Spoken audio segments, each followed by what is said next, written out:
Well, we are back, huh? We're back at the 9 Club, everybody. The show that has skaters talking, Raj. Yep. We got a special guest here today. Mr. Aaron Meza is here, huh? I couldn't be here in spirit, so I showed up in person. Trust me, we could have FaceTimed you. I would have liked that a lot better. I'm like so scared to look up at these cameras. I can't look at the cameras. You don't need to look at the cameras. I'm not used to this side of things. I'm telling you. Yeah. I can't look at them. It's great. I can look at Kelly. I can look at Chris. That's what we have to do. We look at each other, you know? Ask me a question. Dude, thanks for coming, Maze. You're welcome. Yeah. Many people might not know Aaron Meza, you know? But I feel like I should give him a nice intro. Tell us about Aaron Meza. Aaron Meza. I don't really know anything about him, so we're going to have to find out as we go. No, it's great to have you here, bro. Great to have you here. Everything good? Yeah, everything's good. Yeah, okay. Yeah. Grew Been up here for 4 hours already, but I know. And we told you 6. Fucking was not our fault. I had to beat the traffic. I had to come early. No, so Meza, man. Grew up in San Francisco, huh? I did. Daly City? South San Francisco. Oh, South San. Why did I think you were Daly City? Because Chico and Mike lived there? Oh, yeah. But South San Francisco is not actually San Francisco. It's its own town. Oh, really? Yeah. It's called South San Francisco? Yeah, it's very confusing. Everywhere I go, I'm like, I just say San Francisco usually, but then it's like Mike or Chico. You're not from San Francisco. You can't say that. Seriously? But like, we're in Europe. I can't. If I say South San Francisco, it's not going to make sense. Like, I don't have to explain myself. But I mean, how far is South San Francisco from the city? 7 miles south or something. It's like by the airport. It's like nothing. In between the airport and the city is South San Francisco. That's nothing, though. Yeah. Well, I mean, being super far away from San Francisco, how did you get started in skateboarding? It was just one of those things where like kids in the neighborhood all got skateboard. I actually didn't. I kind of grew up thinking I liked BMX, but I kind of faded on that. Okay. And then I was in junior high, and a kid had a Thrasher. And at the time, I was like super into like heavy metal. That was my thing. Oh, yeah? And to me, skateboarding was like, my idea of skateboarding, this is in the 80s. This is back in the long time ago. Right. So my idea of skateboarding was like more, I thought it was like more like surfer kind of guys. I thought it was like a weird blonde hair California thing. I remember even seeing like an ad in a Thrasher my friend had. And I think it was like Kevin Staub, and he had the full-on like skater bangs. And I was like, man, like I was like, you like that? He's like, yeah, skating's cool. I was like, man, I don't know, man. Like I had like long hair and like a denim jacket. You know Seriously? What I mean? Yeah. And so I was kind of like, you were a dagger. But then all my friends got boards, and I was like, you know what? I think I asked my parents for a board. I got like a generic board for Kmart. I mean, my skate career. I mean, it's stupid to talk about like my skating because I was never a good skater, but I got a board and. Yeah, it was fun, you know. Yeah, I was actually surprised at how fun it was. Oh, it was like the first thing I've done where I was like on my own, like super passionate about it. Right. Yeah. Well, because BMX, I feel like you could only go so. I mean, even BMX, I probably had already quit riding a bike for like 4 years before I got a skateboard. Oh, I was just like, okay. You know, I was like in 7th grade, you know, just doing whatever a kid does. Right, you know, right. Throwing dirt rocks and I don't know. But you basically like followed your friends. Like, yeah, my friends got boards, and I would kind of like borrow. You know, we'd all like share a board, and like we're probably honestly like riding around like on our knees at that point, or you know, I mean, don't even know how to stand on it. And then I was like, you know, I just want to get a board, and I got that board. It's like a Kamikaze generic board from like the Price Club, which was like a early Costco. Yeah. Before Costco, there was Price Club, and it was like, you know, probably $50. But a Kamikaze is that? It's like it was like probably like a ripoff of like a soy board or something, or a Sims board. Got you. I kind of got into skateboarding with all like my childhood neighborhood friends. We all got into it at the same time. Yeah. So it wasn't like I was on my own. I had to find a group of skaters. Like it was just the kids I grew up with, you know. Totally. And some of them were like a little bit older, so they started getting like Neo Blender boards and GNS boards and like real boards. And I got like a Rob Scott board. Okay. But just the deck, and I put on like the generic trucks and wheels. Why did you? Just because it was like a cheaper next step. You know, like there was a bike shop in the mall, and I just went there with my mom, and I was like, I want to get like a real board. I got a Roscop 3, and I'm walking out with it, and I run into 2 kids from my junior high who are also skaters, and right away they're like, "Why'd you get that board? Go get a blockhead board. That's like a lame board." And I'm just like, oh, like, what do you mean? Like, you know, I'm already like, there's like rule, like I don't know, you know, I didn't know that there was like. Yeah, I probably picked it out because of the shape and the graphic. Like boards back then had like a lot of shape, so you're like, it has a cool little cut in at the tail, like that looks sick. You know what I mean? So you didn't return it? No, I didn't return it. I kept it. It got stolen though, like literally. Oh, it did? Yeah. Well. But anyways, so yeah. That's South San Francisco though. South Cities, yeah. They're thugging Dangerous. out there.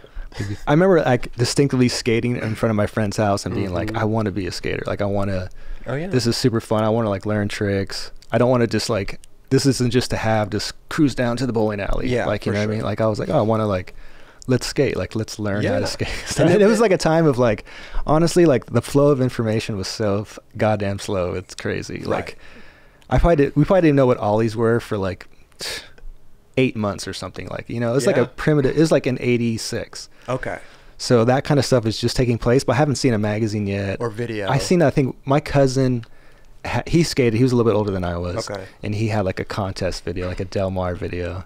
Oh. And we watched that, and like, I was like into it, but I just didn't know, like, couldn't comprehend it. We were just like, we were basically running around jumping on our boards. Okay.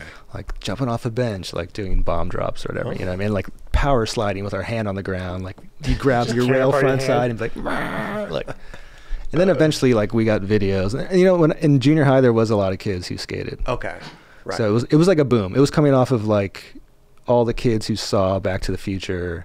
Thrashing was going to come out. Police Academy wasn't out yet. It's in between like Future Primitive and Animal Chin. Did you cut the hair when you got a board? Dude, you know what's crazy? Like, I had long hair, but I was like so adverse to like rapid change that like it took me so long to cut my hair. I was like inch by inch, like such a slow like removal of hair. Yeah. What about the jean jacket? But you know what's cool? Here's the thing, going back to the whole heavy metal thing. This is when I got into skating. This was the era of like Pusshead Metallica boards. I was like, oh, these are like my dudes, right? This is like the shit I like is kind of incorporated into like there was so much music in Thrasher. Okay. And I was like, oh, this is sick. Like Metallica's, there's a Metallica interview. Like, actually, by the time I got into the magazines, I had switched into, I liked punk now. You were metal. punk? I didn't like metal anymore. Okay. Things are moving very quickly at this time in your life. And you're very rigid in your taste buds. You're like, I liked heavy metal. And then we had a thing at SF, barrier thrash metal. And once I got into thrash metal, I didn't like heavy metal, like the shit on MTV anymore, because that was like for posers. And now I only liked Metallica, and like Megadeth and Slayer and Anthrax. You went from... And then I got into punk at the end of the year, and I was like, I don't like metal anymore. I only like punk. Wow. But this is how it is when you're 13. I know. I mean, everything's so like black and white. Was it like a punk chick that got you into it? No, there wasn't punk chicks. There was like one punk girl in my school. One punk girl. Again, it's just me and my friends. We haven't met any other skaters yet, really. We would go to like, there'd be like these little skate jams, but you're just like so scared of everything, you know? Yeah, right. Those dudes are like, they got mustaches. Like, I don't want to talk to them. Like, they must steal our boards. And so yeah, but like in junior high, there was a lot of kids skating at that time. Okay. So that was cool. Like there was like all the kids that we were friends with kind of got into it, you know what I mean? So you had a group of... Yeah.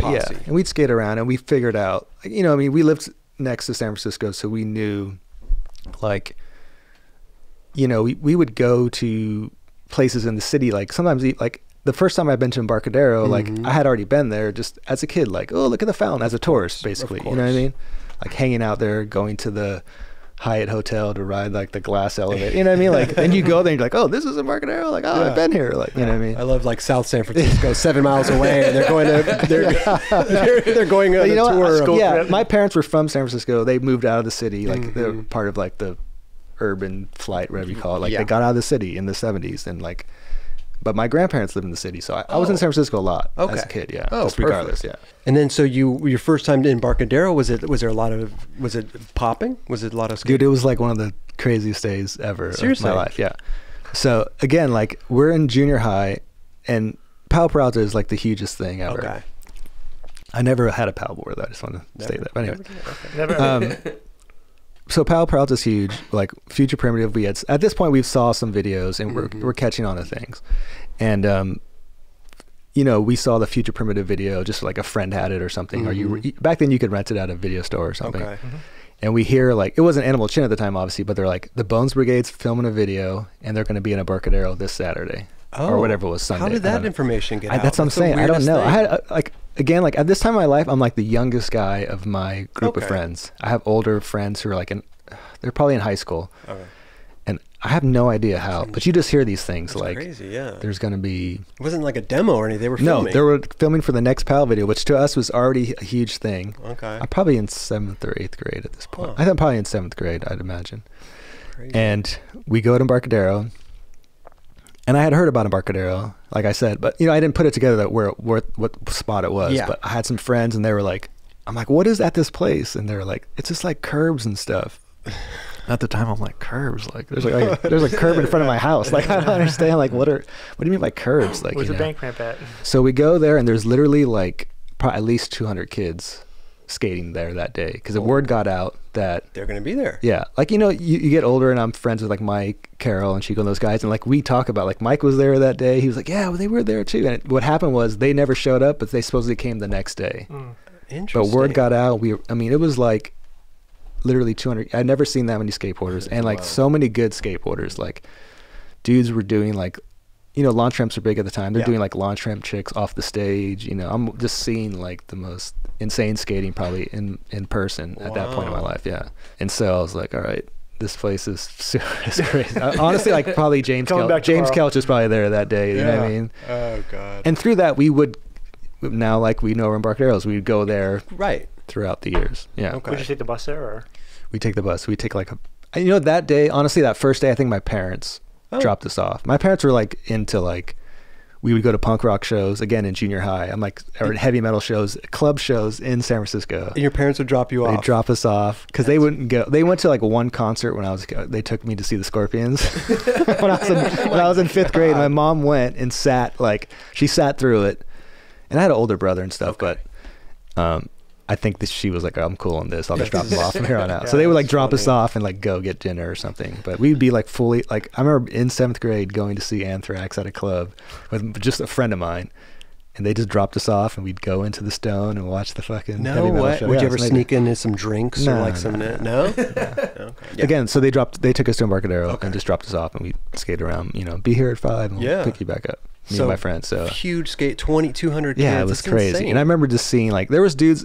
That's probably a little bit further. We're starting to know a little bit. It's probably still within like the first year and a half of skateboarding, but we're seeing guys around that we hear about from the other towns, like ripping around, like fuck, they're so good. You know, there's just so many good skaters. There's certain dudes who really stood out, and then I think a lot of people back then just weren't very good. Well, like who was standing out back then when you were? Who was like one of the first years you'd heard about but never saw, then finally met? Here's the thing: I was like a peninsula kid. That's what you call everybody south of San Francisco. It's San Mateo, San Bruno, South San Francisco, where I live. You're like from the peninsula, and I already like pretty early on. I like from going to skate the city.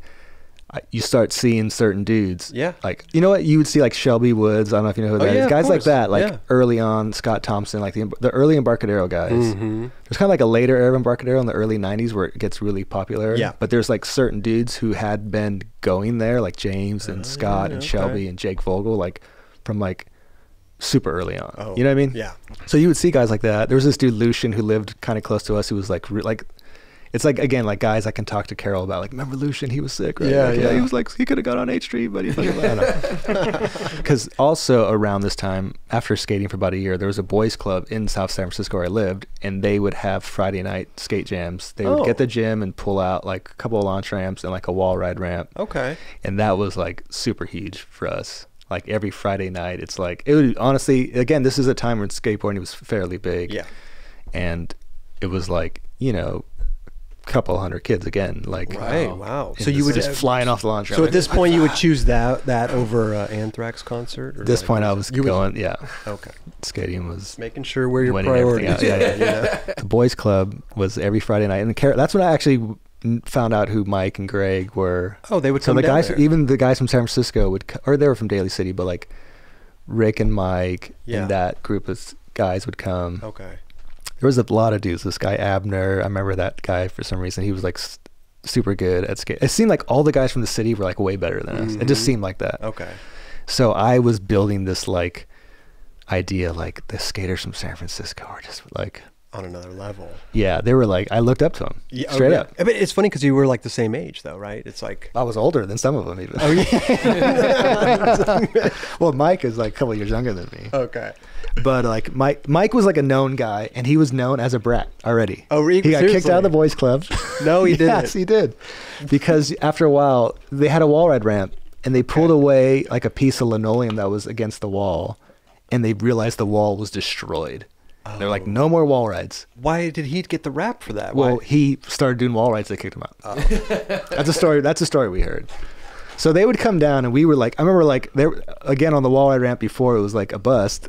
They had this really cool wall ride ramp, and I tried a wall ride, and my board landed on the script tape side. Yeah. And Greg tried a wall ride behind me, and he landed. He kicked my board away because it was like laying where he landed. That's no way. So shit like that. But it was like, again, like at that time, to have like those sessions were like incredible. For like, sure. We looked forward to it every Friday night. It was like, I mean, you're at that age, you ain't gonna do shit else anyways. You know what I mean? Right.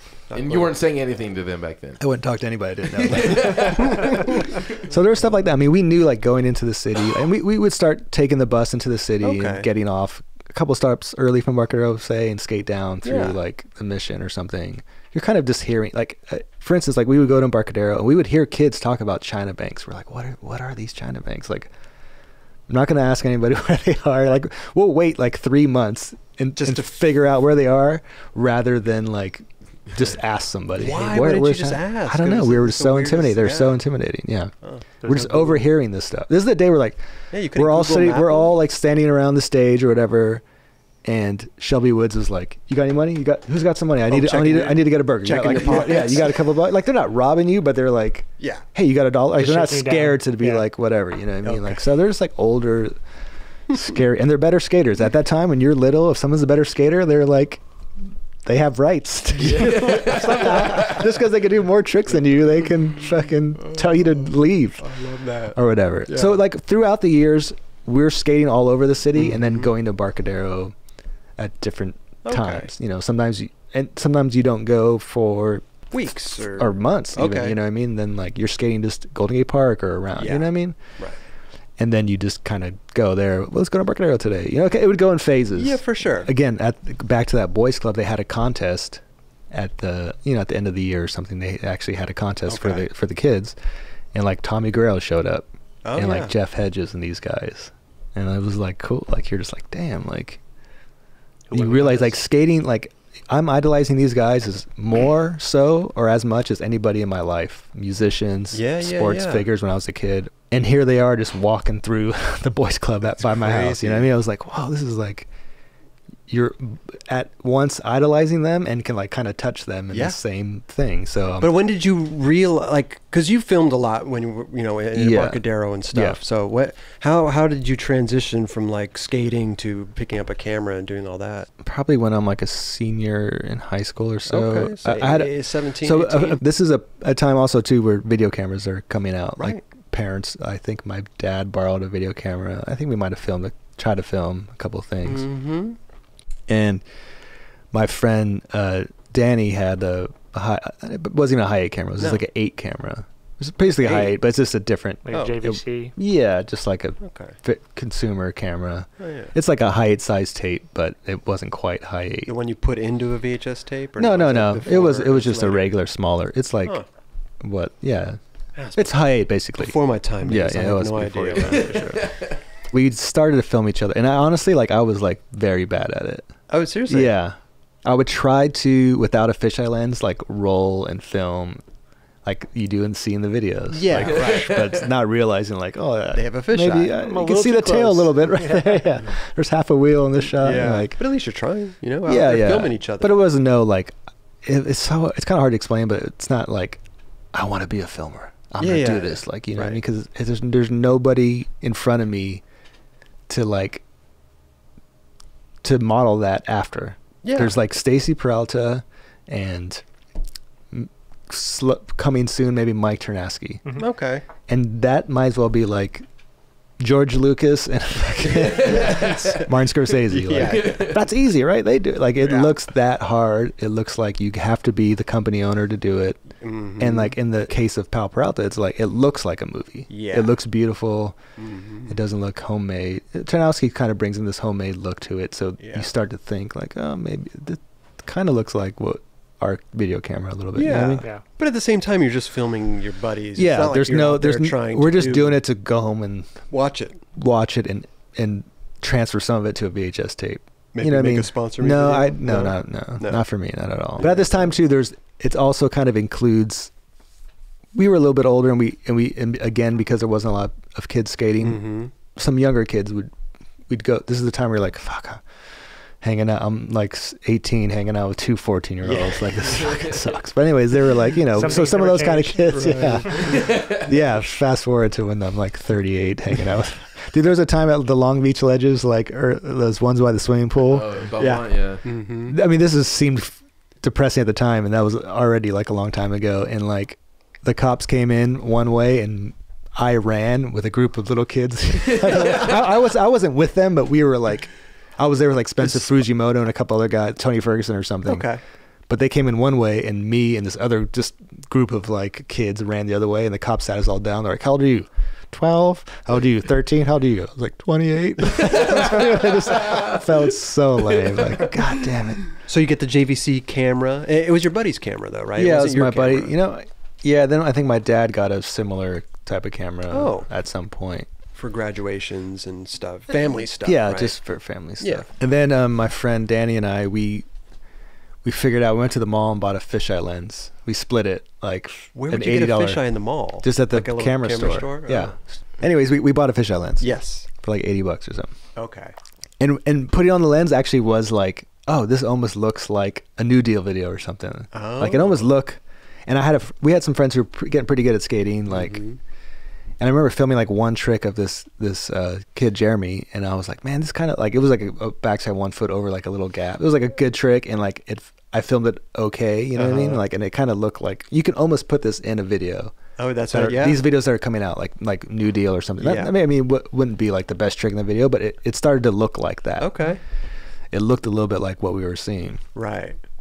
So, but still, like, I'm not like I'm gonna be a filmer, because again, it seems like. There's not really, like, skateboarding is also very small at this point. It's job. Yeah. But around this time, I think I'm seeing like Jake Rosenberg filming, and just realizing like, oh, he's like my age. Okay. Like, you know what I mean? He sucks at skating too. Maybe this is how this happens. This is the evolution. Where would you see him at Embarcadero? Yeah, I would see him at Embarcadero or like Palo Alto Skate Park or something, And I remember seeing like he filmed some stuff in like Video Days or something. It's like all kind of coming around this time where things are. Did he have the Canon looking A1? more? I think he might. I don't know. He might have had that Canon camera. So, me and my friends are filming. We have a video camera. We finally have a fisheye lens, and we're actually going into the city and filming a little bit. Okay. But again, we go to Embarcadero and we like proceed with caution. Like, we don't try not to get in the way. Like, this is years of this, different locals throughout the years, but this is becoming the Embarcadero that kind of skateboarding starts to know. Yeah. Become This group of people. This is a little bit before the Corny Kids, but essentially yes. But it was like around 1990, 91. Okay. So I'm filming my friend in Embarcadero down the 7. He's trying to switch 180 to 7. Okay. But this is after like Gons had done it in the blind video, but he was trying to do it. It was like that time. And you know what? Over time, James would say hi to me. I don't think he knew my name, James Kelch. Oh yeah. And I would say, hey, what's up? Hey, what's up? You know what I mean? Cool. Hey, what's up? He was like actually pretty friendly. Like, he could like sell you a board that he didn't even have yet, and you would never get it, kind of thing. Right, to other people. But he was like outgoing. Okay. You know what I mean? Or you know what I mean? He would make contact with people because it could potentially lead to him getting like a soda or sell a board that he didn't have. Stuff like that. Or, he's just kind of more of a outgoing person. Personable, yeah. I'm filming down there, my friend, and he's like, hey, do you want to film some stuff? Oh. And I'm just like, yeah, I do. And I just like pieced out my friend. Like while he was trying the trick. No way. I was like, yeah, I'm doing this right now. Was your friend bummed, or was he? God, you know what?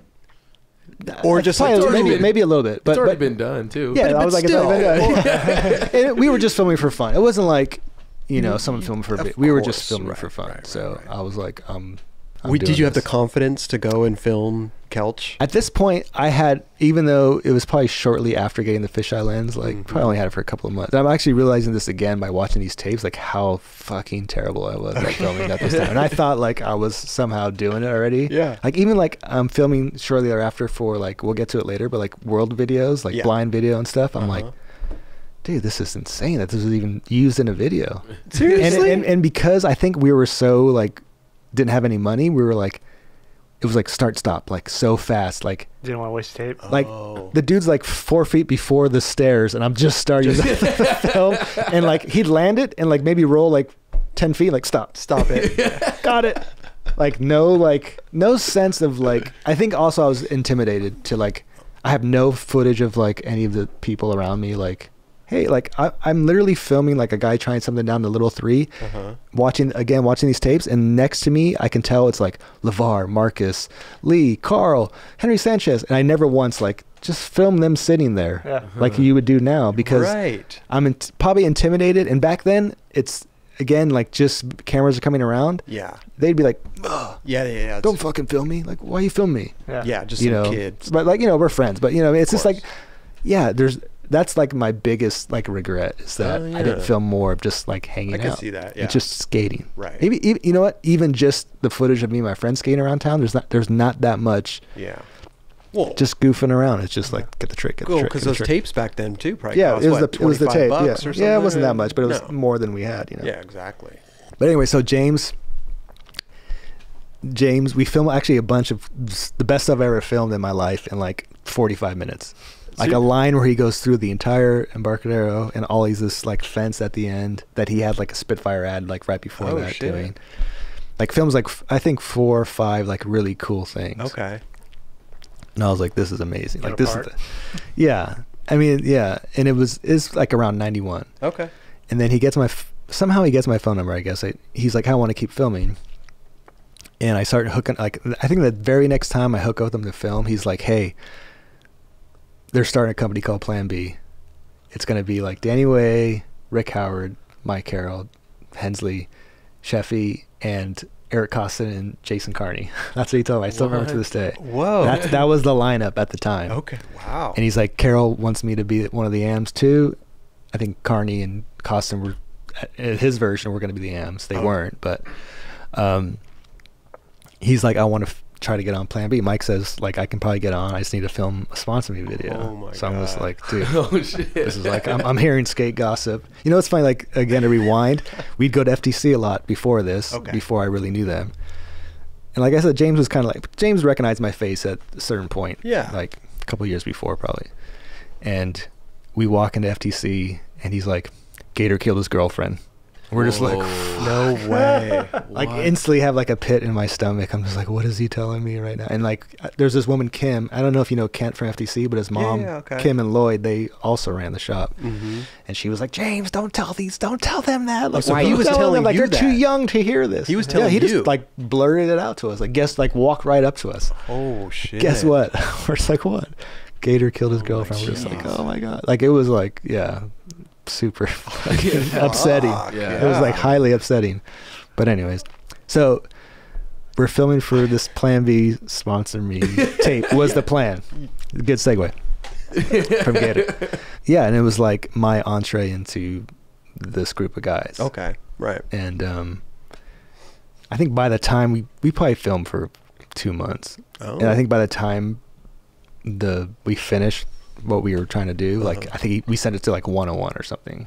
It was weird. He had already been a sponsor skate. He was already like on Indy and Spitfire. He was already on he was on Dogtown before that. I think he used to kind of get flowed by H Street and stuff. But again, to me, he's like one of my favorite skaters. Oh yeah. Even though he's had a couple of photos or an ad or two, but to us, me and my friends, he's like one of the top dudes. Yeah. That whole group of guys are like to us, and it's that time where like you can tell skating was going to change to street skating. Okay. It's like coming out of like the vert era. You know what I mean? Yeah, for sure. So I take it he never got on Plan B. No, he didn't. No. He didn't get on 101 either. What happened to all the 101? What happened to all the footage that you filmed? I still have it somewhere. It never came out. Nothing. Really? Never used. Nothing. Maybe on he wanted to get on 101. Some of it is on Instagram. But shortly thereafter, again, this is just, I also have my mom's car. My mom's Oldsmobile Cutlass. So the combination of having a car and the video camera, like, you're the team manager. And because nobody else is around, like, this is all like, it's not like I'm the best filmer. I'm the only filmer. Oh. Pretty much. Jake Rosenberg is around a little bit. But I think like shortly after Plan B starts, he's pretty much out of San Francisco for the most part. Okay. I think he moves to San Diego. He does come up and film from time to time, but He's up there a bit, but he's not there like as much. He's not the local filmer. No. Yeah. And because again, I'm so enamored with these group of skaters at Embarcadero, like after maybe a week of filming James, I came home one night and there was on my parents' answer machine, there was a message from Wingding like, hey, I want to film too. And I'm just like, I made it. So it became this thing of like, there's just nobody else around. Okay. Like now I look back, it's just like no one else has a video camera. So you're almost instantly by default, like going to be our filmer. You're going to be the And dude. there was a lot of really good skaters at that time. Even, I mean, there's like Henry and Mike and James and Javante and all them, but they were all like, even like the lowest end of that group of locals was like pretty good. Yeah. You know what I mean? Right. Was this blind days too? This is just right after blind. This is right after video days. Right after video days. Right after video days. So Plan B just started basically. Okay. And then also I go to FTC, which was like our shop at this point that we'd go to shop. You know what I mean? There was no other. I think Concrete Juggle was definitely gone by then. Okay. So there's not a lot. There's only one skate shop in the city. Yeah. And we would go to FTC, and that's where we'd buy our shit. Yeah. And after filming James, I swear maybe 2 weeks, I go in there and I knew who Kent was. I didn't know him necessarily. FTC, yeah. But he's like, hey, James told me about you. You're going to make our video. Yeah, right. And then he goes behind the counter into the back room, comes back. He's like, this is our ad in the next Thrasher. Video out now. Whoa. I haven't even met the dude yet. I swear to God. Video out now. And even at that time, I'm kind of like, what is this? that's not possible. Yeah. Like, this is not going to work. So this FTC video. So the FTC video starts happening kind of. Well, it doesn't happen for a while at all, to be honest, because you're filming for it though, right? the idea is that I'm going to be filming for it. But the first day I meet up with Javante, we get in his car. He had just gone on World, I think, around this time. And he's like, hey, we're filming for World. I'm not filming for FTC right now. I need to film for World. Okay. So it was like, again, it's a shop video, which I don't think there was a shop video at this time. No. So they were like, it's just a shop. Like, they loved Kent. They went to the shop all the time. It was like a focal point. We'd all meet at FTC a lot of times to go skate. But I'm filming. But they had the World video. Yeah. Javante's like, we're filming for World. I think Henry's just like, send that to Blind, you know. So it takes a while to even probably what becomes the first FTC video. There's probably not any footage for that first 6 months or so that I'm filming. Yeah. Yeah, maybe even less. Well, now you're actually filming for World and Blind. Yeah. So I'm filming for World for Blind. Yeah. Like, it's kind of a mix, and like FTC I think didn't Kent's really hire you though. No, I'm not getting paid anything. Yeah. So, but I'm not like just complaining about it. I'm like in my first year of college. I'm living at my parents' house. Oh, like, what college you going to? San Francisco State. Oh, okay. Yeah. So the Plan B video's happening. Yeah. So I film a little bit with Mike, and Rick's staying at Mike's house. Okay. So I meet Rick, and Mike's house and Chico's house is sort of on the way to the city. Okay. So a lot of times I would stop at Mike or Chico's house and pick them up. Oh. Wait for an hour and a half for Mike to take a shower. So yeah, I would pick up Mike on the way into the city, and then we would film. We would just, Mike, even back then, he would just like to go just turn the camera on. We'll just get whatever, Okay. And we would film stuff, a lot of stuff that never got used, but Not thought out, like just go. a lot of it, I think when he thought stuff out, he would kind of film that for Plan B, because he was the one guy who had Ternowski around, sometimes Dave Schlossbach maybe at this point. Okay. Maybe more for virtual reality. Schlossbach was around, and Jake Rosenberg would come and film him. Okay. So he would definitely take that like way more. Nobody was taking the FTC video that seriously at the time. Right. Because it was like kind of untested. It was like a sponsor. It was a shop video, and they they had like, he's filming questionable. Right. Like, he's not gonna care about. You get my leftovers. Yeah. I'm gonna film my best shit. Trip this. This was like another like peek into like the psyche of this dude. Okay. I love it. It's getting close to the end of questionable. All right. Like, it's like a known thing. Like, that was the one when Plan B happened, like everybody was waiting for the video, what I mean? They're wrapping it up. It was like a big event in skateboarding, the Yeah. formation of Plan B. It was like super important. And I hear Mike on the phone before we go skating. He's like, I don't even know who he's talking to. And he's like, I don't know, man. I think my footage is just going to play in the credits. I barely have anything. I think Sal's going to have like a longer part. And I'm just like, damn, this can't be true. Like, he's What like is he already talking blowing about? it? Yeah. Like, I didn't know he was just being Mike. Like, I'm gonna complain about everything, talk everything down, so when it happens, it's like better than what he I don't think claims. Video comes out, he has 3 songs. Seriously, yeah. It's crazy. So I filmed. I was like, got to film. I probably filmed like 5 or 6 things in that video. Oh, okay. So, and then from there, like Tim, like Love Child came out. I filmed a lot of Love Child. I got paid for Love Child. Oh, you did? Yeah. Okay, right. And I was really good friends with Chico, and I met Spencer. Would you ever, during Love Child and stuff, would you ever come down to LA? I came to the Powell warehouse to film Chico. Oh, okay. Well. But he was actually on Reel. Chico was trying to get on Reel during this time. He was really close to getting on Reel. Oh. And then he didn't happen, and then he got on World. Okay. I heard about this dude Socrates in LA. Right.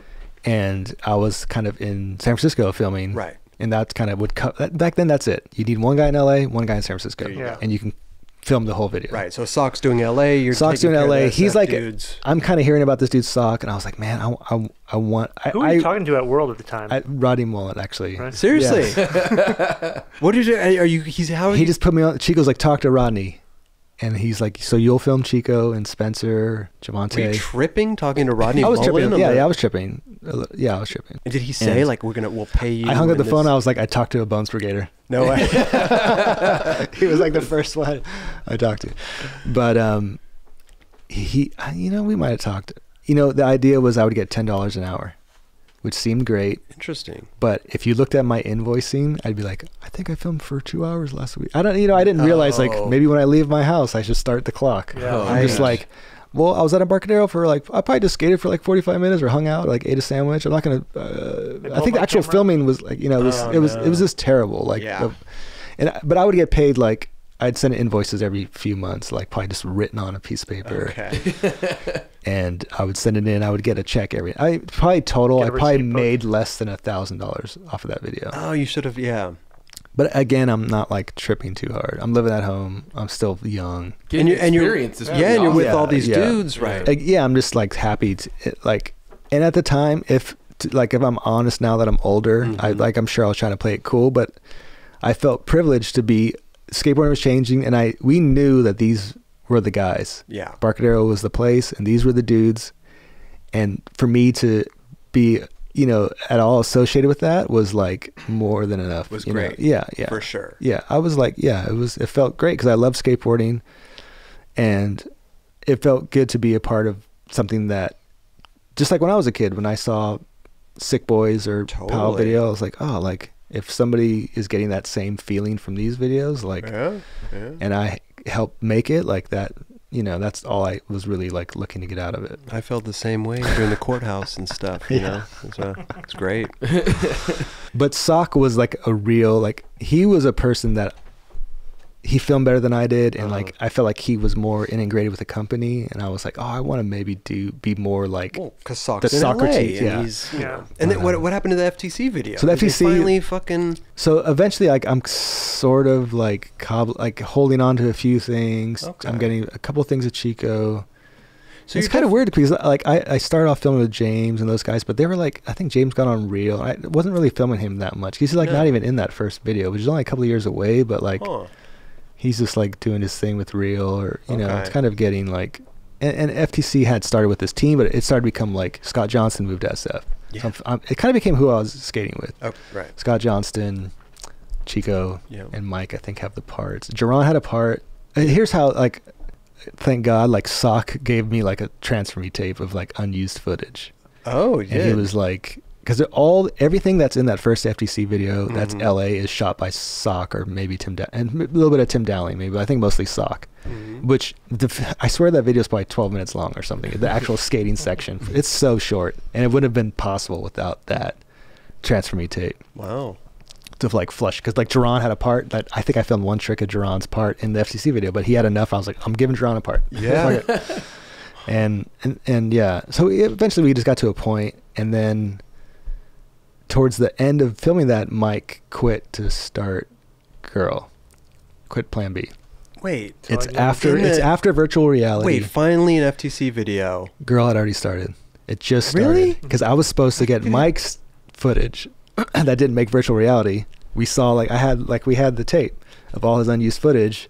Why do I remember it? But we only had the Girl started in 93. Yeah, this is 93. So it came out in 93. It came out in so okay, maybe it just There's maybe another FTC video, Chris. That's Penal later. Code. Yeah, No, I'm talking about finally an FTC video. You never know with Chris. You got to like let him know sometimes. Yeah, for sure. all the time, man. So you gotta no, but I feel like it came out before.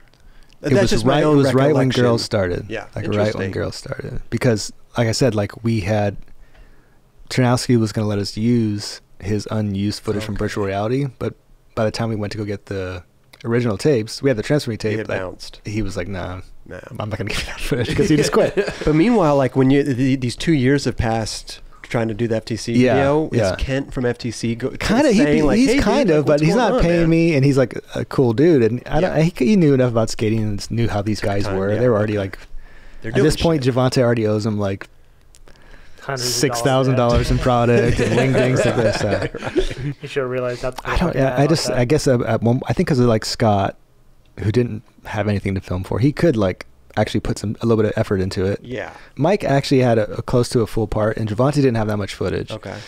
And Kent and Javante have like a different relationship, like an older brother thing. And Kent was like, "Javante, you're going filming today. I'm going with you. Fuck no way. Like, you owe me. You better be in this video. Like, we're going filming." And he filmed some rad stuff, but that, like, we already thought, this is probably a week before we're going to go edit the video.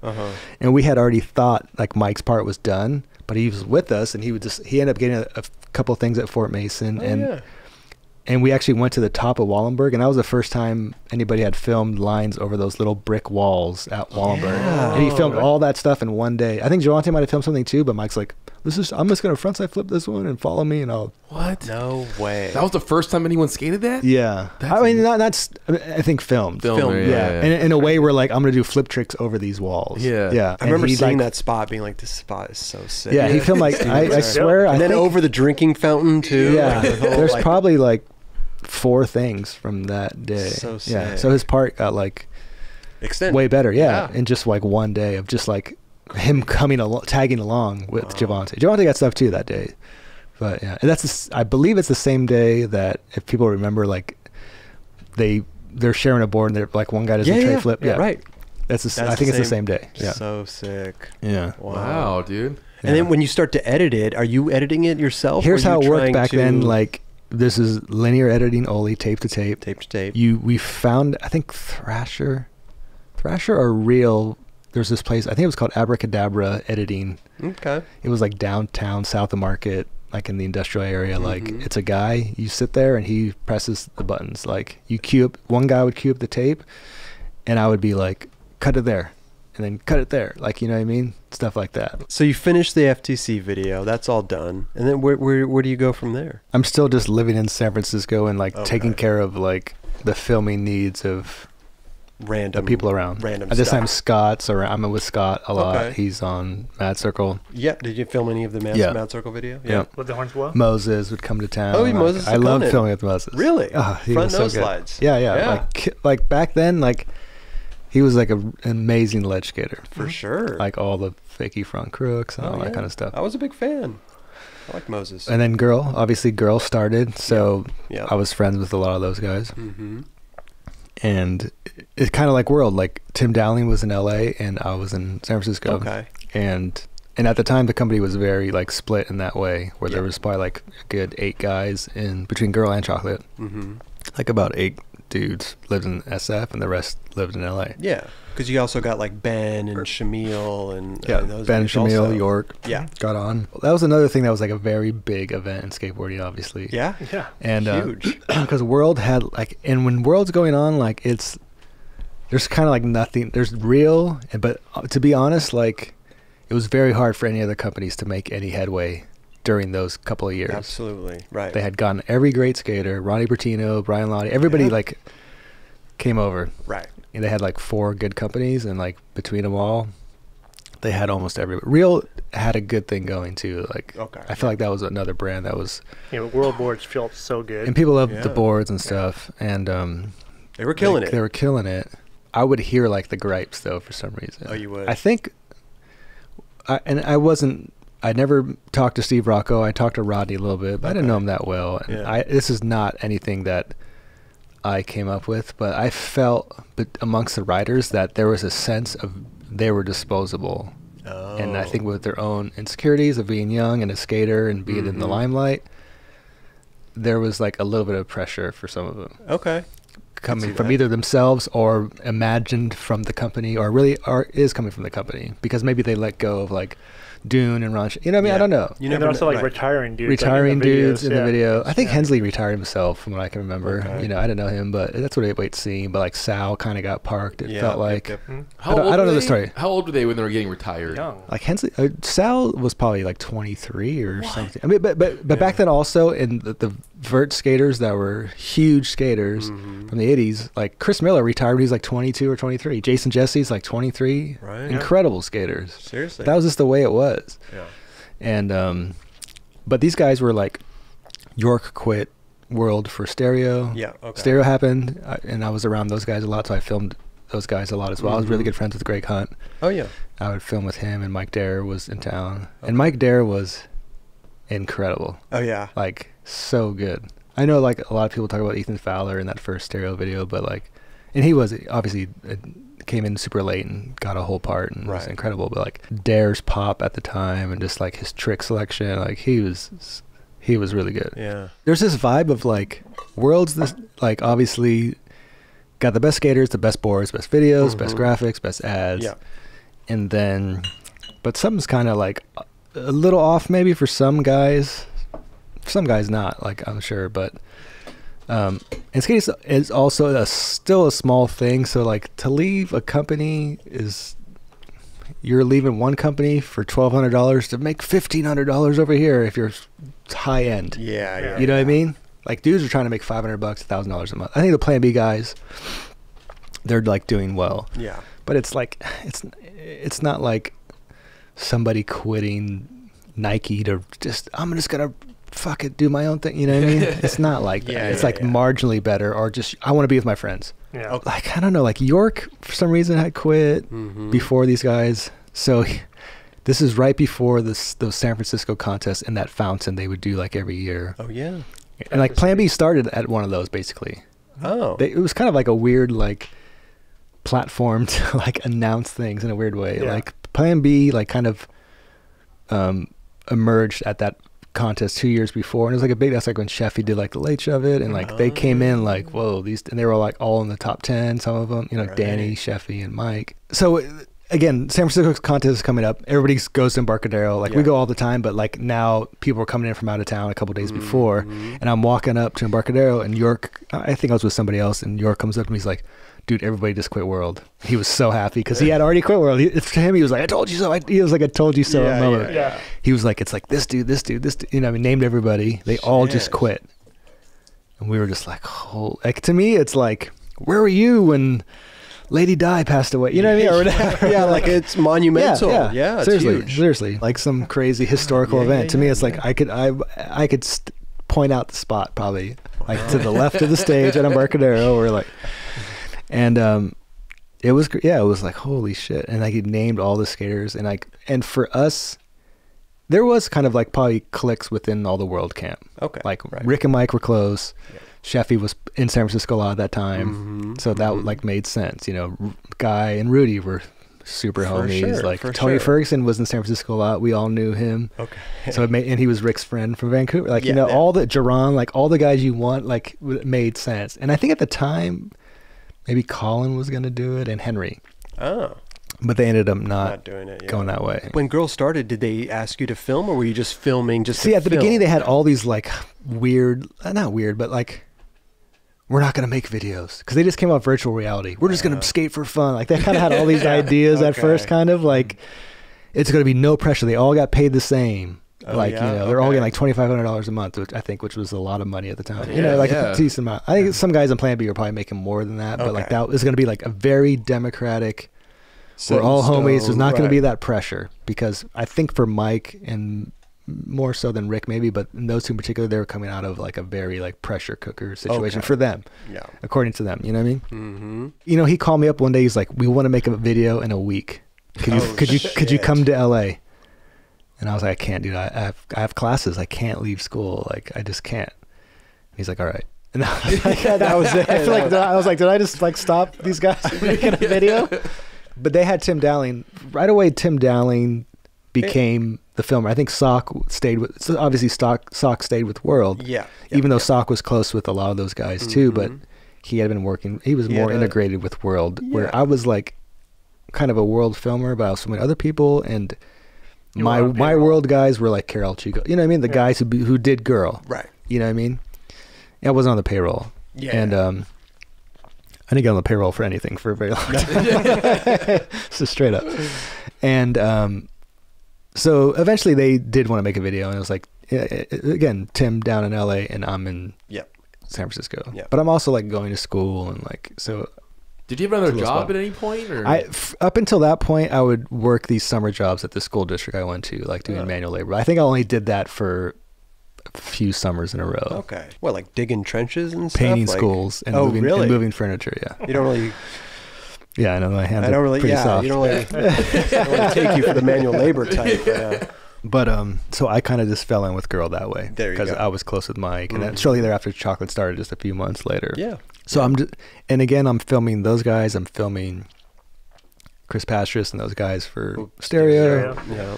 And I think all in 1 year, it was like Mad Circle video, the Girl video, and the Stereo video. Interesting. Was all kind of happening, and a lot of that was. So you were busy. Happening in San Francisco, yeah. You were busy.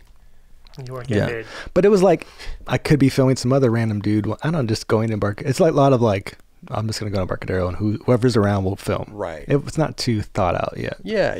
Like 401 starts around that time also, and Steve Douglas is like, hey, we're starting this thing. I kind of knew some giant people through like Justin Gerard. Well, what were other skaters thinking about 4-in-1 when it came out? When 401 came out, I didn't like it at all. The very first one, I was like, long. this is long. This sucks. Like they're using all this footage. I even talked to Chris Ortiz. I was like, why are you using all these like shitty footage, you know? Yeah. And he's just like, we just want to like include everybody so they feel included. And I was like, okay, that's cool, whatever, you know. But and then also honestly, like the pace of it was like Instagram to us at the time. Okay. It was that like a video every 2 months. Like that's like gonna ruin skating. It's too fast. It's gonna ruin like our videos that we're trying to make. It's gonna take away from the years that it takes to make a video. Or it'd take it like a year back then. Back then companies would put out a video every year more or less. But only a handful of companies would put out a video that you would care about for the most part. You know what I mean? I mean, it ended up being the thing. Like it's like it got better like shortly thereafter. But the very first one, I was like, it's kind of whatever. And then they got better, and you'd film stuff, and people, you know, it was like a novelty. It's a first one. People would be like, oh, is this gonna be an open? You know, like, like is this 401? Like, let's do this. Yeah. It was cool. Chris Ortiz and Steve Douglas were totally cool. I liked all the people involved, but we were trying to make, you know, full length videos. But even up into like the later Girl days, though, it became even more of a thing. Like we would give them like footage for an opener that we probably should have held for some of our videos, but it felt like you have to participate in this because this is where kids love it. No, it wasn't about getting paid. This is like while I'm more like integrated at Girl, like this is Kip Costin's trick to this because video's not coming out for another. We know the video's not coming out for a while. Like he'll film more tricks, or you know what I mean, shit like that. Yeah, it's more exposure. That was cool. I mean, it was good for other people who weren't like part of World or whatever, you know what I mean? Because you got to see it, you know, skaters who weren't going to be included in big videos that you would have passed over, you know. Right. And I think that was their Giant's intention. Okay. Was to create something that allowed dudes who were on maybe like more fringe companies or who weren't known for putting out videos to like, you know, and it did like create like level the playing field. It's just certain people got, because of contests or whatever, they got to be in the videos, you know. You got to know their names, you know. Like something like Tom Penny like came out. For sure. You know? Which before that it would have been like a little bit more of a, I mean, it was so good it would have happened, but where would you have seen him otherwise? Exactly. Like 2 years later in a flip video, you know. Right. Yeah. So, you know, it was good for that. And then so you were at the same time 4-1 that you're starting the Goldfish video? Goldfish, yeah. Maybe in 94. Is this the first time? Because I know Spike and Rick came up to film the opening of the Goldfish with the car and everything. And they came up. That was the thing too. Like Girl was going to make a video that felt more fun and less serious than Plan B. Right. And we would hear about all these skits they wanted to do. We're like, oh, they're filming skits. And we're like, oh, it's kind of like Pal. And it was like a real nod to Pal, like in a way, who was like the enemy of world just 2 years ago, but these guys were like, we're going this way, and we're actually going to like shout them out and like have a shot of a PAL video in the thing, like the jump ramp stuff. Yeah. So that was cool. And like that, to be honest, like Spike was already like on my radars, like this amazing photographer, and Big Brother was happening. They were doing all this interesting stuff. And like I said, like I was like very in tune with like who's shooting photos and who's the editor and, you know, all that stuff. And so when Spike was, I also heard the same day that, you know, Girls starting, like, and Spike's one of the owners. And I was like, oh, that's really cool. Like, you know what I mean? Because like I was already looking up to his photos. Right. So, and he made video days. Yeah. Forgot about that. Yeah. That little video called Video Day. But it was an okay video. It's all right. It's all right. No, but Spike was telling us a story when you were filming the thing, and then the cops came and Sheffy ran, and there was somebody else with you. I wasn't there that day. They did it for 2 days. Okay. But that was the first.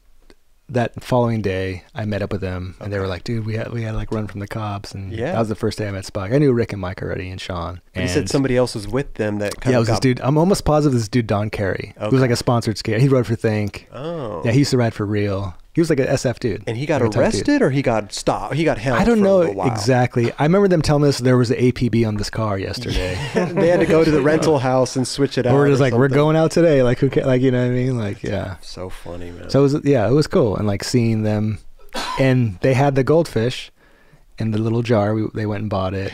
They might have had it the day before. I can't remember what they, And, that's the first time I saw like the T4 Yashica cameras they had. They were like shooting, like Spike was on the ground, like shooting the goldfish, and they were like, we're going to name the video Goldfish, like right there on the spot. Like, we should just call it Goldfish. Oh, sick. Yeah. So I'm like, well, this is crazy to be like privy to all this stuff. Like, they're so creative, and like, I was like really attracted to that side of it, to be honest. Like, you know, just how creative it all seemed. And like, is that shoot with the T4? That's shot with it. Yeah, that's with the T4. Oh, wow. That's the same day. Oh, like, really? We went, and it was sick because they had to find a jump, a hill that you can jump. Yeah. And we're like, Javante, we need a hill. He's like, 23rd and Lake or whatever it is. Like, he knew exactly, like right there, because he was like a total car dude, Javante. He had cars all the time. And he was like, boom, right there. And Spike did the jump. He did it? Yeah. Was Spike driving? Spike drove it, yeah. And we went back later for a 4-star. You weren't there for that. But we did a 4-star SF thing years later. Oh. And we had to find the street again. And a friend of mine, I knew, he told us, and it was the same exact street. You couldn't remember which street? I couldn't remember the street. But a friend of mine, he was like, yeah, he's like a knucklehead dude. He was like, yeah, it's whatever. I think it's like Lake and something in the avenues. And, but yeah, so that day, like, you know, I see they're shooting like just with an Instamatic camera, a cover of a video and stuff. I don't know if he knew this was going to be the cover. But when I saw that later, I was like, damn, like, you already saw like his process of doing stuff, of just do it, you know what I mean? Yeah. Right. Figure it out later. I clearly never like absorbed that like lesson, but I saw it and ignored it for 26 years now. But it must have been amazing though to be working with Spike. Yeah, no, it was cool. It was super cool. I was like driving around, and he was like filming out the window of my car and all this stuff. So I was like all stoked. That's amazing. And then how long, so you filmed a lot of the goldfish and the skaters. And Dowling probably filmed the most of it. Okay. I feel like Dowling doesn't get enough like credit. Yeah, or whatever. I don't know if he's looking for credit, but like I think like people associate me more with some of those videos when like he filmed more than I did, because he was in LA was the hub. As much as it was like kind of split, like there was more going on to LA. People were coming to LA more. Yeah. He was filming a lot of that stuff. And I think those early videos, like Rick doesn't talk about it, but he edited a lot of those early videos up through Mouse and Chocolate Tour. Him and then this guy Johannes came in, and they did a lot of editing. Yeah. But Rick edited a lot of those videos. Crazy. Yeah. We and you know what? Actually, the first video they hired Winco and Eric Matthews, these dudes from Chicago, to help shoot. Spike was already starting to do music videos and commercials and stuff. Tripped on this, dude.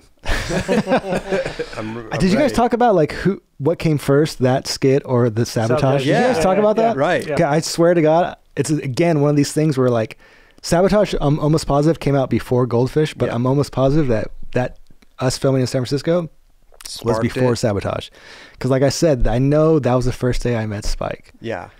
And I'm making a big deal out of something so stupid. No, it's I went to Girl. Girl used to be in Glendale at first. Yeah. At Extra Large, which was like a Beastie Boys thing. And we were at Girl at Extra Large at the not the shop, but the the warehouse. Yeah. And again, the first time I ever seen Spike is at this session. So I'm down in LA. We're just filming for Goldfish. Okay. And they're filming a scene of sabotage in front of Extra Large. They built like a fake room out of like black tarp, basically, whatever that material is, to look like a room. Duvetine, exactly.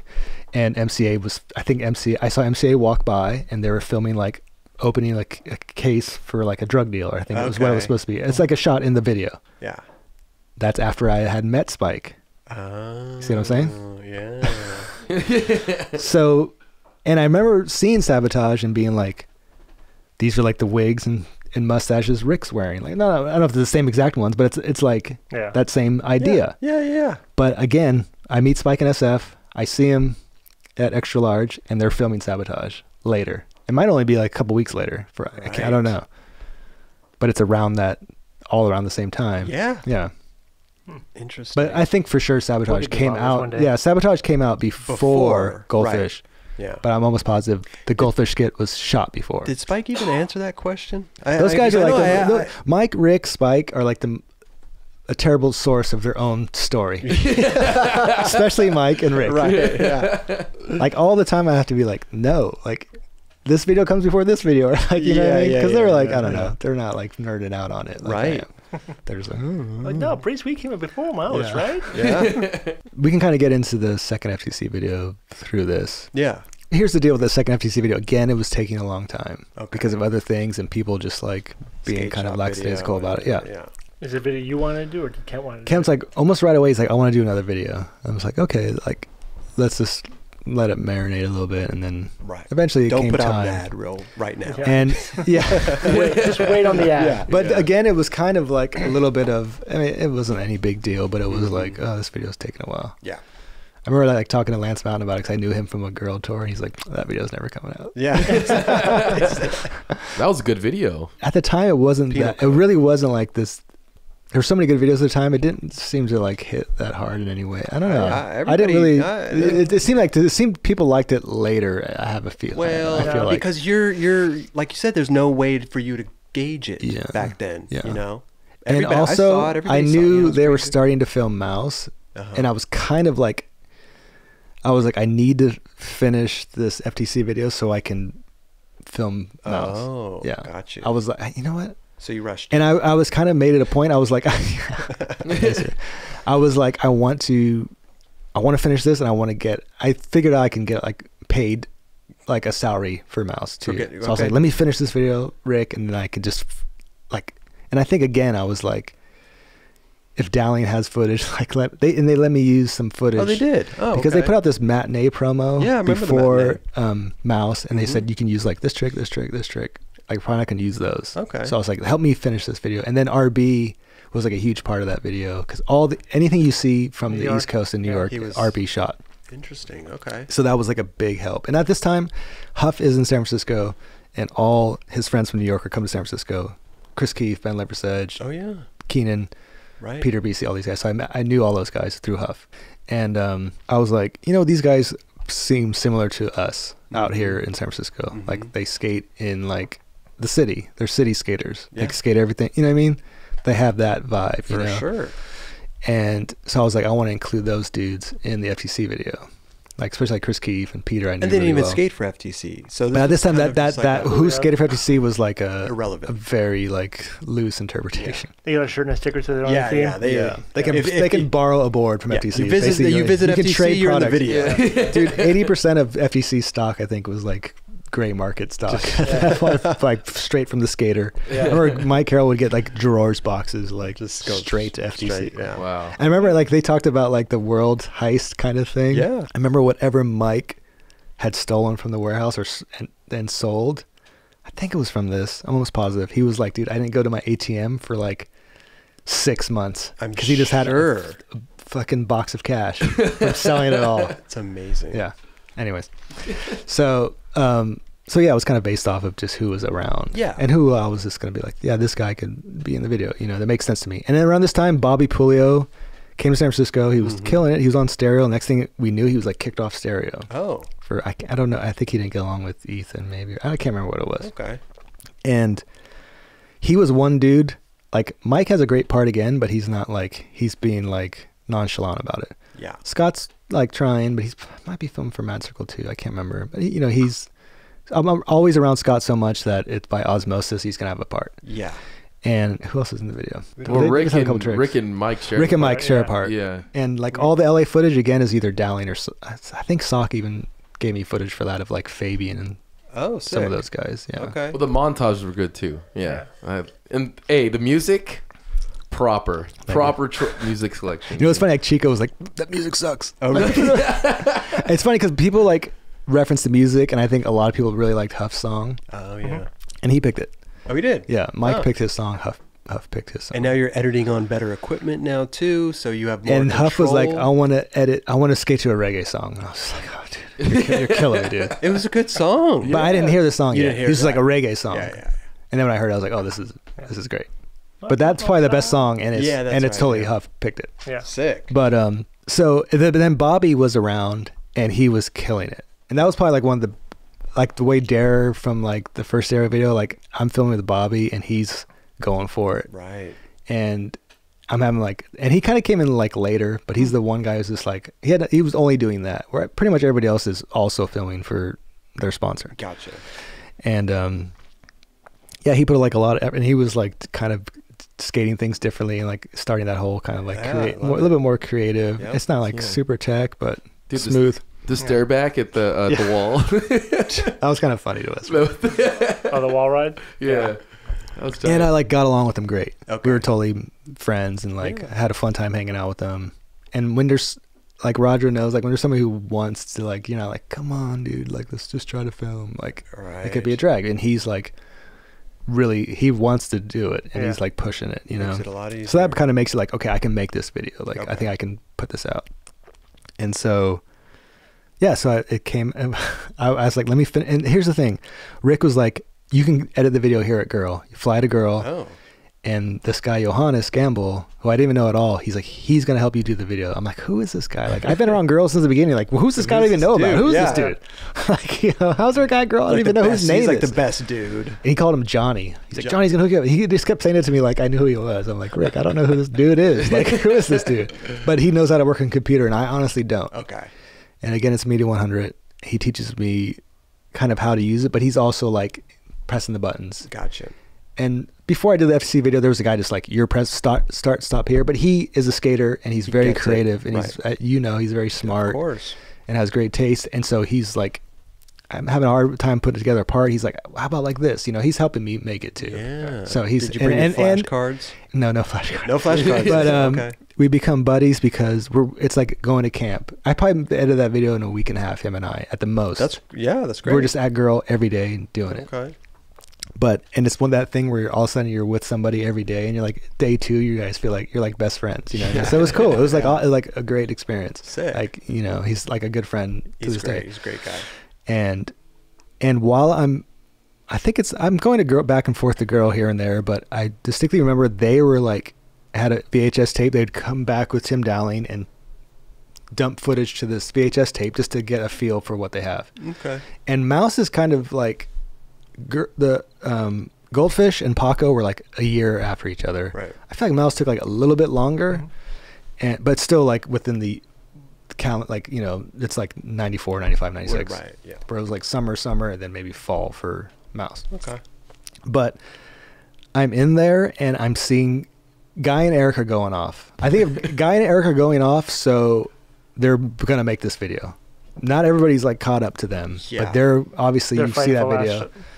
And Guy is coming off of like hasn't had a part since video days, I think. Okay. Right? Yeah. Just a couple like insane tricks here and there every year, like 4 tricks a year that are the hardest tricks you've ever seen. Yeah.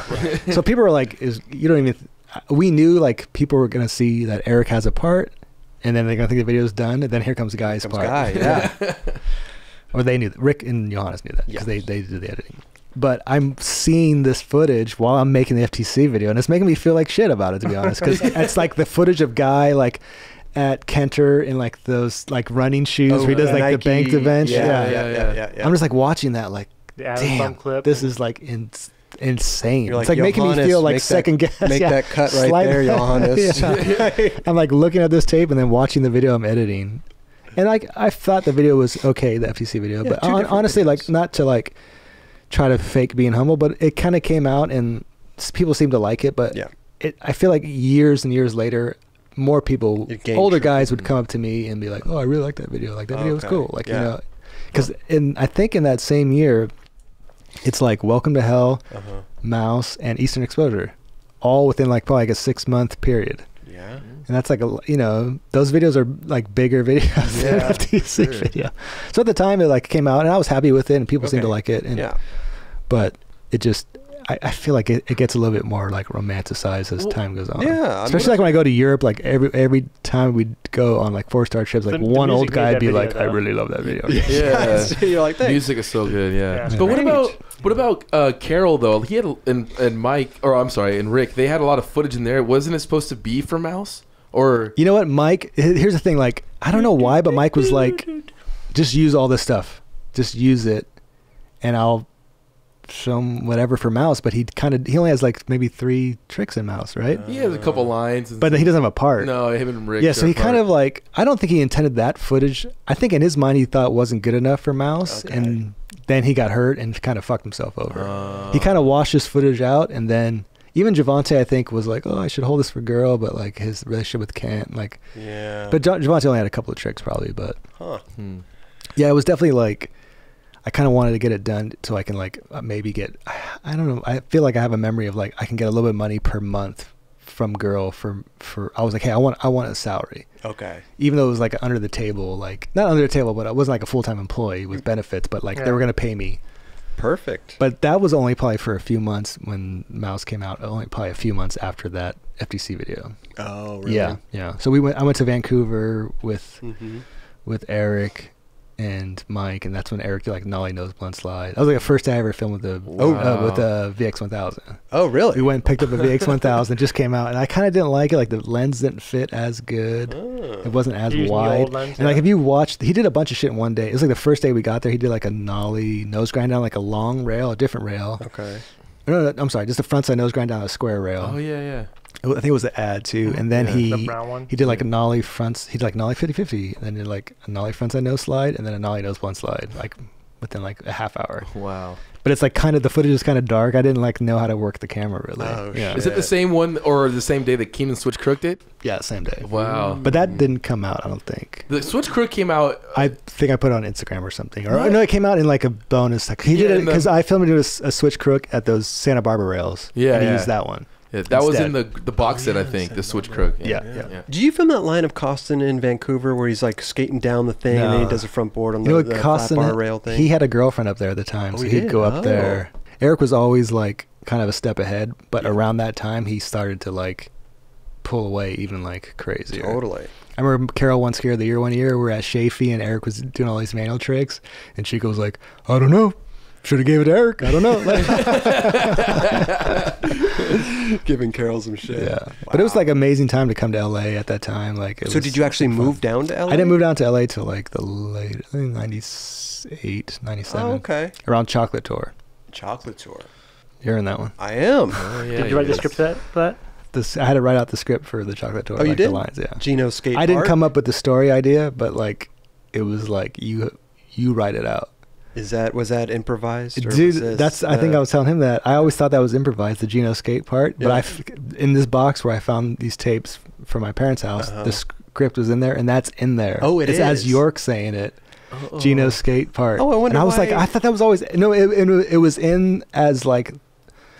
No, skate park? Like, it was in the script like that. Like that? Yeah. But why was York? But it was Richard. No, it was Chico. Oh, it was Chico. It was between Chico and York. Yeah. And in the script, it was York. I'm sorry, it was Chico and Richard. Okay. But in the script, it said, I just saw it recently, it said York. Like, no, skate park. And you're actually living down here now in LA? Or still not yet? You know, it's weird because after Mouse comes out, I think I graduate.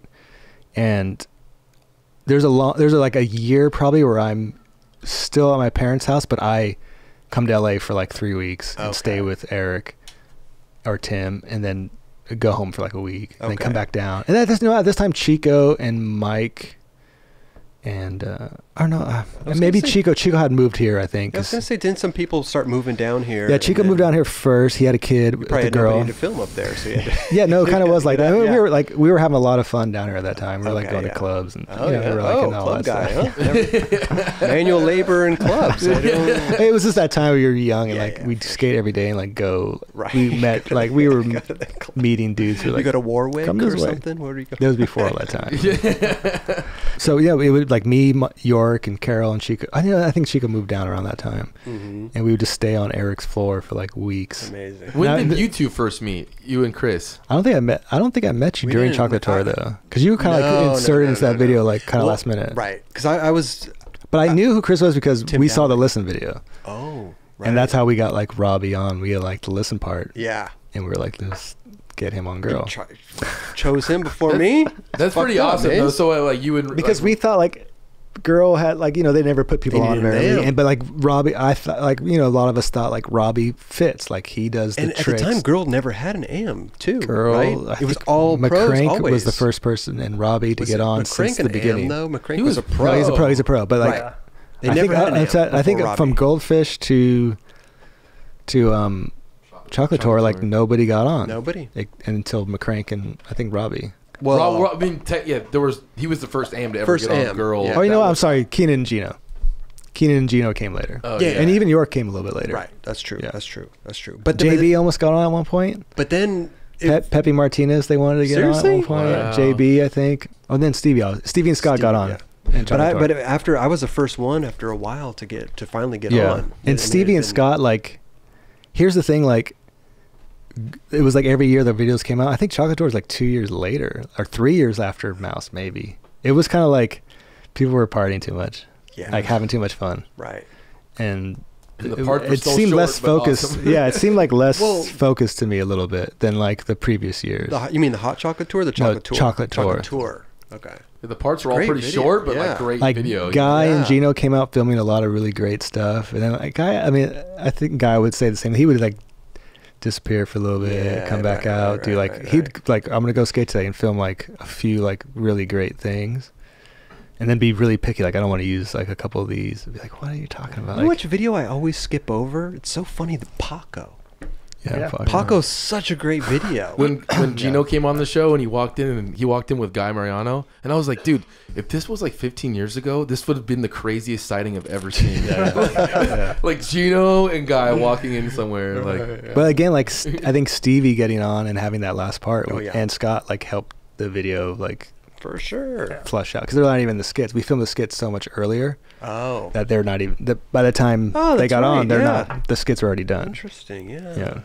Oh yeah, but like Stevie was like psycho good, Oh, for sure. Right. Yeah. And he like half that footage, a good half of it is at least his sponsor me stuff. Yeah. And then he came in and filmed a bunch of stuff. Did you work on the skit with Paco and all that stuff? Did you write that? I didn't write. Okay. I went out when they filmed it. Yeah. Yeah. Me and Dowling and like. Yeah. We didn't shoot it. They always hired like Spikes dudes, right? Dudes, yeah. Now it's like Chocolate Tour. Then like what? Yeah, right.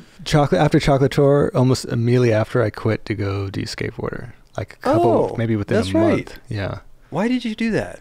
At the time I was kind of burning out on filming. I loved all those dudes, like, and like I couldn't ask for like a better group of people. I was very fortunate to, like, almost right away. I don't have to like film some weird dudes where I live, and then finally after 3 years of filming, I get to film this guy who's pretty good.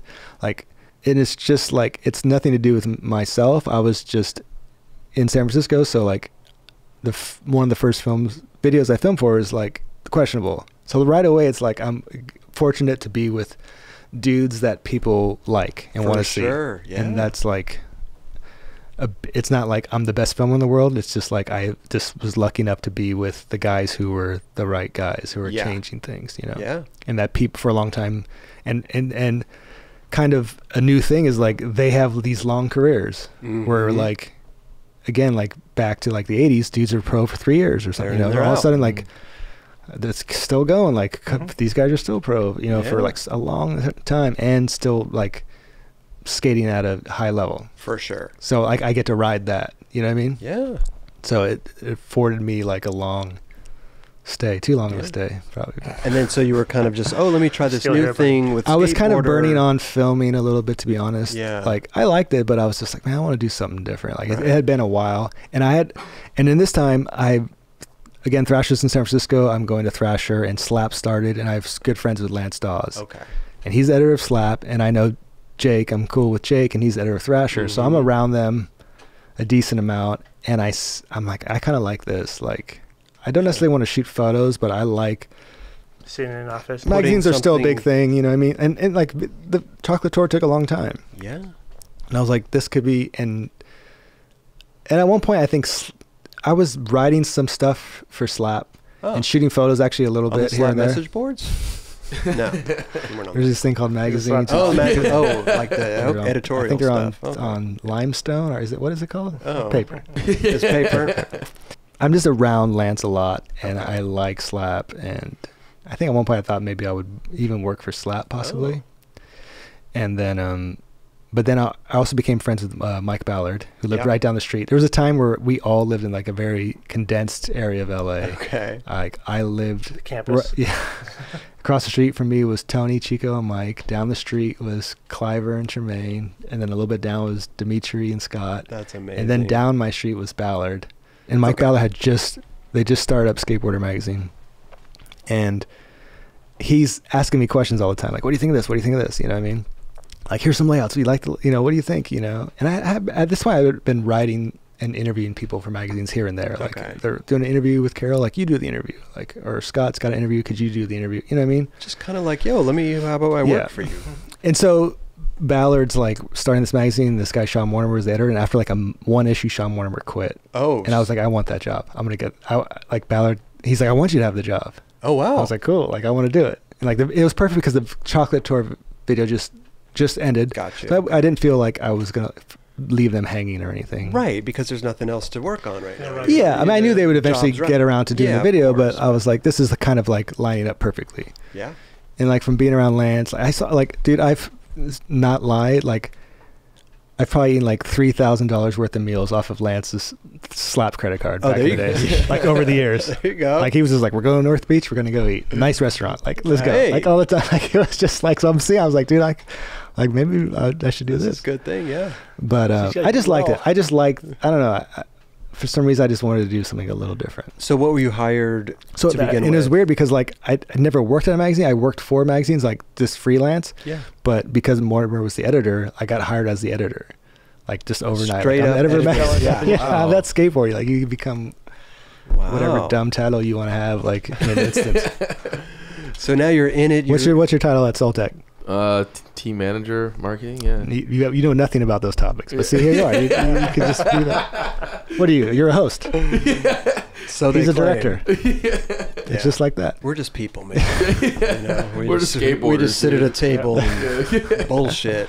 But no. So what are you doing over there? I mean, I'm like the editor. I'm like playing. No, I don't do layout. There's an art director, but I can sit with him and I can be like, well, make this photo bigger. What does an editor do then? I have to organize the whole magazine. So you're and have to write quite a bit of organizing what though? If you're not deciding what the feature is going to be, what the article, what's going to be the cover photo. I mean, we work all together as a photo editor. How hard is that? I mean, you were talking about a monthly it was hard. magazine. At the time, it was every other month at the time. Okay. But dude, surely like a week into it, I'm laying in bed, like staring at the ceiling, like, dude, what did I just do? Really? Why'd I do this? After a while, I kind of got my footing and like, yeah, it was cool. And then how long did you work for Skateboarder? For like 4 years, maybe 4.5 years. Yeah. Oh. Now, when you were doing on Skateboarder and then they're doing did you feel, I'm left out now? No, because like I said, they towards the end, they were like, I just went skating. You know, I was still hanging with those guys all the time. Of course, right. And I went filming with Ty and them towards, it was probably like 8 months before the video was going to be out or something, you know. And I just went filming, like Carol did a line at, what's that school in the Valley? It has like a square rail. He does a backsmith down it. There's a line. Oh, La Cañada? Yeah, La Cañada. Oh, yeah. Mike filmed the line with Ty at La Cañada, and I filmed like a long lens of the backsmith at the end of the line. I just waited at the bottom. Yeah. And they were just like, oh, that's like, super, you know, like, could you come out like more often? Yeah, could you come out on the weekends? We'll pay you, like, you know, just invoice us or whenever you can.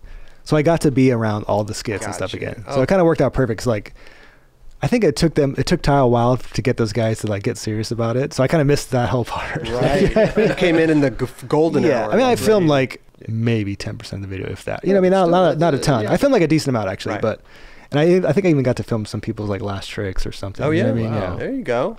But it felt cool to be included. You know, I mean, I felt like fortunate to be around it again. No, for you sure. know, all the skits were like cool to see happen. Dude, totally.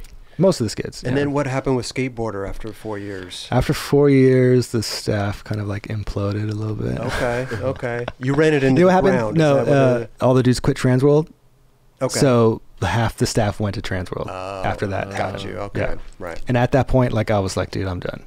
Because I was like it became a monthly magazine, and I like, dude, my brain was on all the time. Like, what's gonna be the articles? Like, I have to like, and we had all these like departments at the time that we were trying to do different stuff all the time. Now was it a monthly magazine? Yeah, it was a monthly magazine. Yeah. Did you want to go to Transworld?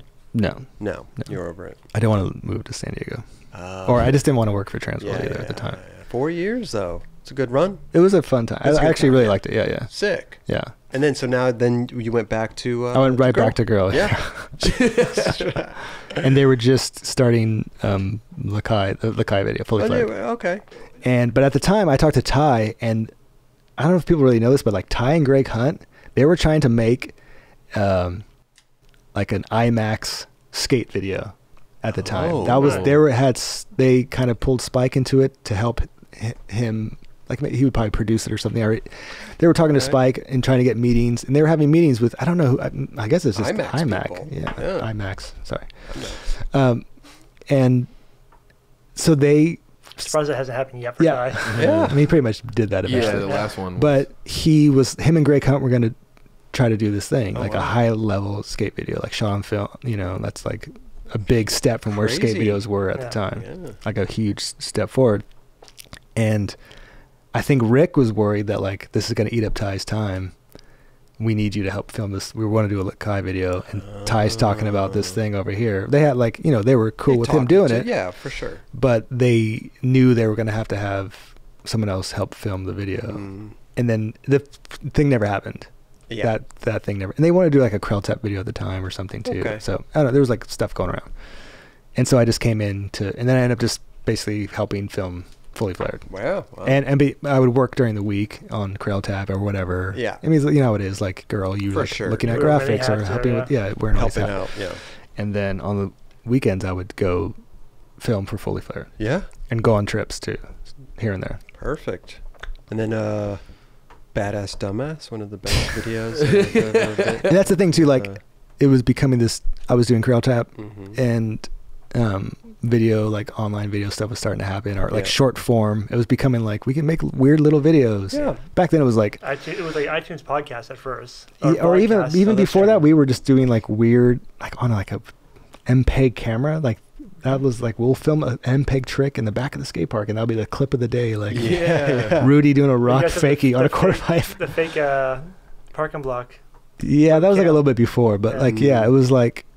Yeah, it was just like all this frivolous content. And like Ty was like, it became pretty quickly, it became like Ty's is working on the main video, like Fully Flared, and I'll help do all the weird little, I'll help film that stuff, but I'll do like all, like maybe some tour videos and shit like that. Yeah. And like little, all the 4-star stuff. Yeah, just weird. I was like, I'll just make up weird, dumb videos of just cruising around like here. And there were at the time pretty like few and far between probably, but compared to like the way things are now, but it was like that was like new at the time. Like everyone was going to KrailTap.com back then. Like all of skateboarding was. There was. I think all the other sites were just. It was pretty. Every now and then they Barracks wasn't around. Yeah. Did you notice a drop off when Bob left and you came on? It really started popping up once I started working there. No, but one of Meza's best videos that he's ever done in his life was with me. Shit Pro Skaters Say. Huge hit. We just found out it was Roger's idea today. Whose? Your idea? Me and Alex were talking about doing that, and then you guys stole the idea. I didn't steal it. You stole the idea from Alex. He called me. No, as far as I understood it, Alex was like, "Oh yeah, why don't you guys just do one of these?" Yeah, but he didn't want to do it though. He was. We knew, like, Alex, you can't have him do something. You can't be a human being. But I was trying to get Alex to do it. Oh, were you? And then Alex pitched it to him, and then he took it to you. Yeah, because he knew who to come to. The best. There was a run where like I hit you up for every thing like that. Yeah. Like we would have to do like sales meeting videos Yep. like that had talking. I'm like, Yep. Chris. Yeah, and then it stopped. All Because you know what? Because I was very comfortable at yelling at Chris in a way that I wasn't with everybody else on the team. You know, you're a good director. Stuff. You're a good director. Directing. It is though. You know how many takes it took for all this shit. The best stuff was the freestyle. I did stuff honestly. I liked. There came a point where I liked doing that stuff more than filming skating. For sure, it's fun. Yeah, little skits you know, like filming skating, like it takes so long. Yeah. Like I mean, there's nothing like filming a good skate trick like Right. that. Like adrenaline of like everybody's happy and like you know, it's like a cool feeling, obviously. But like to get there, But it's even better though when the dude's like, I want to go here and get this, and you get it. You know, That's a good feeling Yeah. too, right? Yeah. But it's funny. I still to this day get people saying like, "Dude, Ship Pro skaters say Yeah. so good." that stuff was fun to do. And then you try to do one with Burnett, the Ship Pro shot photographer. It didn't work. It just didn't you know what's work. funny is like that was like grass fest draws. the shit girls say. It was huge. Yeah, it was like Yeah. a viral video at the Right, time. yeah. Like we were like very late on it. Totally. But at the same time though, like Hype Beast And picked by the it up. time Like, I a lot did of, like the photographer's one, it was like even was way even later. more, right. Yeah. What are the Crowd Couch? Was that your idea? I came up with that because I remember Rudy Johnson told me this amazing story of his wife in the 80s dropping. It was his girlfriend at the time. Okay. And a time in the 80s where no girls skated, like he made his wife drop in on a mini ramp. And I was like, man, I should have filmed him talk. Like, Right. if you know Rudy, like he's like could tell some really funny stories. Totally. So he told me that, and I was like, man, that would have been cool to like actually film that, you know, Yeah. and like just do whatever with it. Mm-hmm. It was like the perfect. It was like there was a couch across. That couch just happened to be there, and I just would put a camera right on the table. desk, Like, just like yeah. there it is. Like He'd put his wallet underneath. yeah, the camera. I would put shit under it. Like, like, oh, he's like, it's Daniel. Got to make it like Little tilt down a little lower. bit. Oh, it's Brian Anderson. All right, we got it. Like, so it was just like the easy setup. And then of it. you just and then came- I like Lee Smith was the first one. I was like, Oh, he was. I'll just do it with Lee. Like he wasn't even Okay. mic'd or anything. I think I did. I kind of played with a couple of them. I don't know if I called it the Curl Couch at first. Huh. I can't remember. And then And then it just became a thing. Like it was perfect. Like they'll come here to me. I don't have to go anywhere. Right. Yeah. I don't even have to get up. Yeah. They walk in the office. Hey, sit down real quick. And like from working at Skateboarder, like I knew I can interview. Like it's not hard to interview people because I had interviewed people for years at the magazine. Yeah. And it's like like jump cuts. It's like everything you can make it easy. I was like, I'm just gonna do jump cuts. I'll do title cards because I don't have a good voice. And I can just turn an hour conversation into 5 minutes. And I'll just do For the best sure. stuff. Yeah. So now, no more girl, right? You moved on. You're working with Vice now, right? You have Yeah. I'm working on some Vice shows. on some Vice shit. Yeah. Yeah. Like, what do you do? King of the Road stuff. You King of the do Road, some- epically latered. Okay. Yeah. Yeah. Has Patrick said anything about me yet? No, he hasn't talked. Don't No? want to be too long of a episode, dude. It'd be the best one. No mention. Well, of They're that. still doing the really- research No, on it. okay. Yeah. No Yeah, they're mention still finding the archival. of that. Maybe by episode 180. No, so how's that going over there though? Everything It's you like going it? good. It's- Yeah, it must be I like doing different, those though, shows. because They're now fun. you're over. You know, it went from Girl to Vice. It must be a whole different trip over there. Yeah, but I mean, Same shit. I honestly Still was like, skating. I wanted not get out of skating, but I wanted to do some other stuff. But Yeah. like all the stuff I've done has been involved skating. Skating, yeah, you can't get away. But at least it's a different take on it. Yeah, I of guess you'd course. say. Right. It's a great show. Yeah, it's a great show. What else? Anything else you working on over there that you could divulge? You know. Nah, I mean I just still doing stuff for the King of the Road that we went out last October, I think. November. October or November. When's yeah. it going to come out? It won't come out till the summer. Listen, man, I want to give you a gift. Is it a shirt or a cup? Yeah. I think I've already gotten those from Rodro. Oh, you already got some? I'm a medium t-shirt. Well, Yeah, right. Raj, go You're get him. small. Go get him a double XL. Thank you for all of the great work Oh, you've thanks, done. yeah. It's Cut that part out, Chris. That's so good though, dude. Kelly's fanning out. He'll get your autograph after the show. Yeah. Yeah, if you sign something here, maybe a girl box Girl set. photos. The girl box set would pretty much be ideal. Maybe FTC book. Oh yeah, bring that FTC book out here. Want to end on a good note? Let's look how far you're filming from Chico on this book. We'll open it up for the audience there, Raj. That's pretty far for fisheye. What trick is the early phases of what trick I was out the stance right there. One of the first times I was with Roger, back in like the early 2000s, you'd play this game because skating was maybe smaller. You'd be in a van. The initial and game? you'd do initials. Oh You'd yeah, be like, oh yeah. Yeah, I know that game. CR. Yeah. He lives in LA. So he comes up with a name and he's like, Jub? no, he goes RB. And I go, hey, this isn't a name like, this is someone's name I know. It's not like somebody's real name. We only know their first name. Mm-hmm. Like, it's not like Chico Brenes and you're saying Rolando Brenes. He's like, no. And he goes, RB. And I'm like, guessing. And he goes, I go, who is it? He goes, Rolando Brenes, Chico Brenes. I was like, dude, we just talked about Oh my God. You didn't say that. Dude, You didn't say what that. do you mean? I was like, I specifically you gave the did not- example that you had, and No, you said did no. not. You did not ask me that. You remember this? You did not ask is me coming that. from Bagley. You did not ask me that at all. I swear to God. He totally asked you that. The funny thing is I could see Raj doing that. too. Totally. He was like already invested. He was already invested in the It could choice. have been RF. For what? RF. Roger Foster. No, it was Chico. Ralph Furley. It was Chico. No. Well, you didn't ask me if it was Chico's name. Why would you even say Rolando Yeah. Brenes? Like that's that's like, a total You didn't Roger know move. it? That is the most Roger move I would Fucking name. I know, but he asked you, like, it's not like someone, like, it would be a different name like we know him as. Raj, stop flipping through that. Yeah. Let's get the fuck out of here. Let's leave. Thank you, Meza. Thank you for coming on. You're welcome. You want to My give me a pleasure. pound? You did say Chico.